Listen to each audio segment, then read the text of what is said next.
राजेश, आप कोई कमेंट करना चाहेंगे? इसके साथ ही जो आपने शुरुआत में खबर दी थी जिसका जिक्र गीता ने भी किया, यूक्रेन ने क्या वजह बताई कि वहां से सैनिकों की वापसी क्यों हुई है? क्योंकि पिछले काफी वक्त से वहां युद्ध चल रहा है, लगातार युद्ध भीषण स्थिति में था। ऐसे में का एक जवाब ये बयान देते हैं कि वहां से हम वापस आ रहे, तो कोई ठोस वजह तो होगी। वो वजह क्या रखी है? जो रूस कह रहा है कि हमने घेर लिया है, उनकी वजह सामने आ रही है, लेकिन यूक्रेन के पक्ष से क्या बात है? देखिए शुभांकर, पहले तो मैं क्षमा चाहूंगा, मुझे गीता मोहन की आवाज बिल्कुल नहीं सुनाई दे रही थी और मेरा ऑडियो बहुत खराब है। मेरी पूरी आवाज मेरे कान में वापस एको हो रही है, लेकिन मैं आपको बताने की कोशिश करूंगा सेवेरोडोनेत्स्क कितना महत्वपूर्ण क्यों है। जी, ये अब तक दोनबास का सबसे बड़ा शहर था जो अब तक यूक्रेनी कब्जे में था। ये आखिरी शहर है दोनबास रीजन का, बड़ा शहर, जिसको अभी रूस ने पूरी तरह से अपने कब्जे में ले लिया है। इसके दो तरफ नदी बहती है जिसके ऊपर 3 पुल थे। उन तीनों पुलों को रूसी फौज ने एक हफ्ते पहले डिस्ट्रॉय कर दिया था। तो जो यूक्रेनियन सैनिक और मिलिशिया वहां से लड़ रहा था वो एक तरह से पूरी तरह से कट ऑफ हो चुके थे बाकी दुनिया से, लेकिन फिर भी उन्होंने बहुत कड़ा मुकाबला किया था इस पूरी युद्ध के दौरान।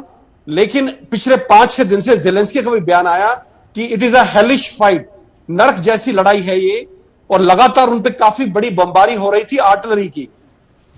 तो उनका बच के निकल पाना या किसी तरह से शहर को होल्ड कर पाना बहुत मुश्किल था।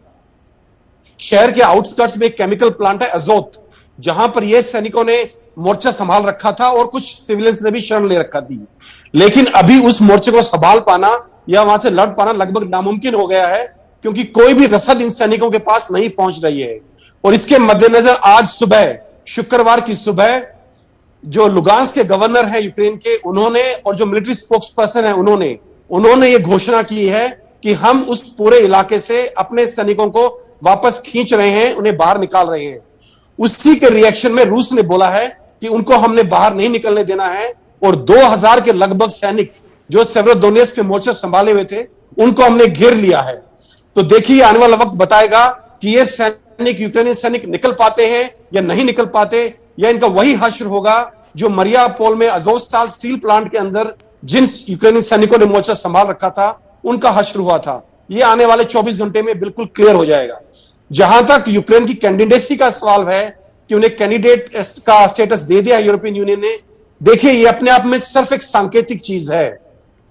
इसके बाद भी बरसों लग सकते हैं यूक्रेन को यूरोपियन यूनियन की मेंबरशिप पाने में, 20-30 साल तक लग सकते हैं। इसकी कोई गारंटी नहीं है कि वो कभी यूरोपियन यूनियन के सदस्य बनेंगे या नहीं बनेंगे। अगर एक देश इसकी खिलाफत करता है, एक वोट इसके खिलाफ पड़ता है 26 देशों में से, तो यूक्रेन को यूरोपियन यूनियन का मेंबर नहीं बनाया जाएगा। ये आने वाला वक्त ही बताएगा कि यूक्रेन कभी यूरोपियन यूनियन का मेंबर बन पाएगा या नहीं बन पाएगा। हाल फिलहाल ये सिर्फ एक सांकेतिक मूव है जिसको ज़ेलेंस्की ने बोला है कि हमारी बहुत बड़ी विजय है। शुभांकर जी, राजेश, हम गीता के पास जाए उससे पहले क्या आपको ऑडियो सही से आ रही है या अभी भी थोड़ा बेहतर है भी, लेकिन ये अभी भी पूरी तरह से ठीक नहीं है? चलिए, हम ठीक है, हम कोशिश करेंगे कि हमारे साउंड टीम जो है इसको फिक्स करे। लेकिन गीता, हम आपके पास आते हैं।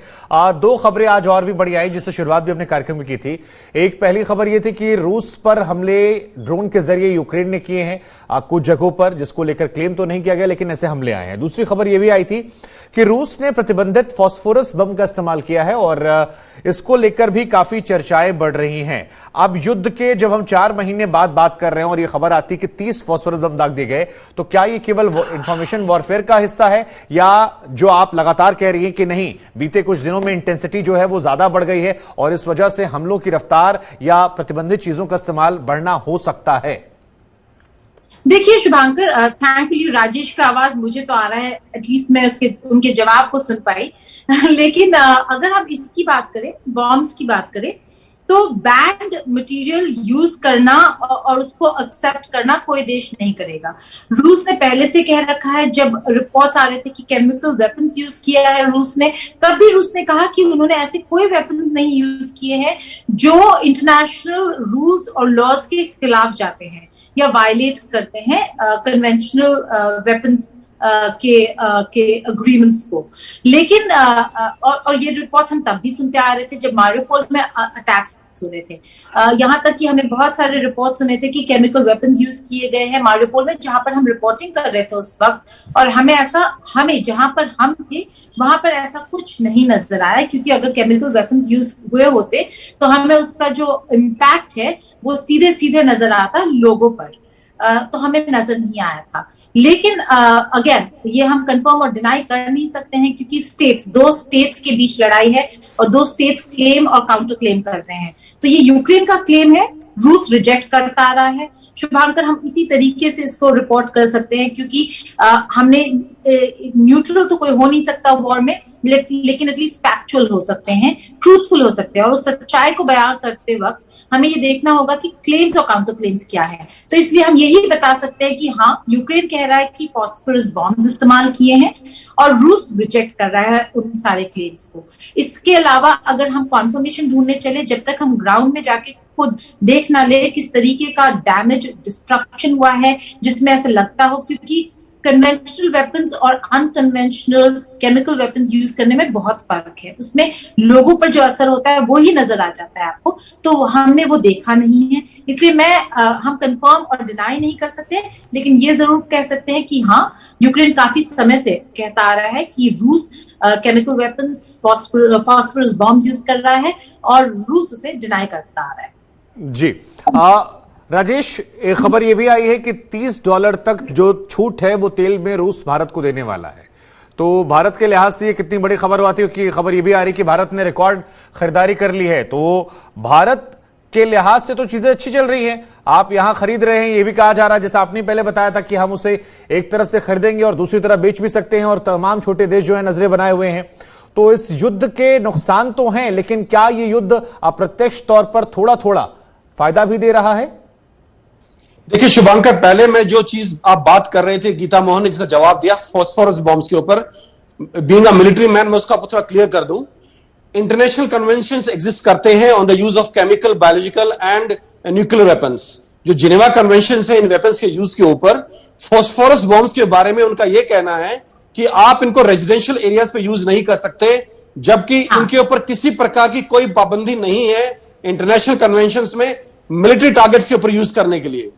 दूसरा मैं बता दूं इनका इस्तेमाल किस प्रकार से होता है, ये बहुत ज्यादा रोशनी करते हैं और ये चिपक जाते हैं जहां ये गिरते हैं और उस चीज को जला डालते हैं। इंसेंडरी वेपन्स हैं, ये जला देने वाले हथियार हैं। तो इनका मिलिट्री टारगेट्स के ऊपर यूज कतई इंटरनेशनल कन्वेंशन पे प्रतिबंधित नहीं है। हाँ, इनका सिविलियन एरियाज पे यूज प्रतिबंधित है, ये मैं स्पष्ट कर देना चाहता था। इसके अलावा जो सवाल आपने मुझसे पूछा, बिल्कुल हमारे लिए ये दो तरफा फायदा है। देखिए इस वक्त पूरी दुनिया हाइपर इन्फ्लेशन से जूझ रही है, चाहे वो जापान हो, चाहे यूरोप हो, साउथ अमेरिका हो, यूएस हो। यूएस में पिछले 40 साल का सबसे ज्यादा इन्फ्लेशन है इस वक्त, और हिंदुस्तान में इन्फ्लेशन बहुत मिनिमल है, और इसका एक बड़ा कारण हमें सस्ता तेल मिलना है। तो कहीं ना कहीं जो हम ये तेल खरीद रहे हैं, हम रूस की मदद तो कर ही रहे हैं, जो कि हमारा बहुत पुराना मित्र है, हमारे बहुत एहसान है रूस के हमारे ऊपर। साथ ही साथ इसमें हमारा भी फायदा है, और कहीं ना कहीं ये बहुत बड़ा उदाहरण दिया है हमने पूरी दुनिया को, खासकर छोटे देशों को, कि आपका नेशनल इंटरेस्ट पहले आता है, जियोपॉलिटिक्स बाद में आती है। और ये अभी सभी देश इसका अनुकरण करने की कोशिश कर रहे हैं। देखिए इंडोनेशिया ने हमसे क्लू लेते हुए, जो कि इस वक्त G20 का प्रधान है, उसने ये बोला है कि हम वेस्टर्न प्रेशर में नहीं आएंगे और हम रूस को G20 से अलग नहीं करेंगे। और वो उन्होंने अनाउंस किया है कि दोनों यूक्रेन और रूस का दौरा करेंगे, और रूस G20 की जो मीट है जो जकार्ता में होने वाली है उसमें हिस्सा लेंगे। शुभांकर।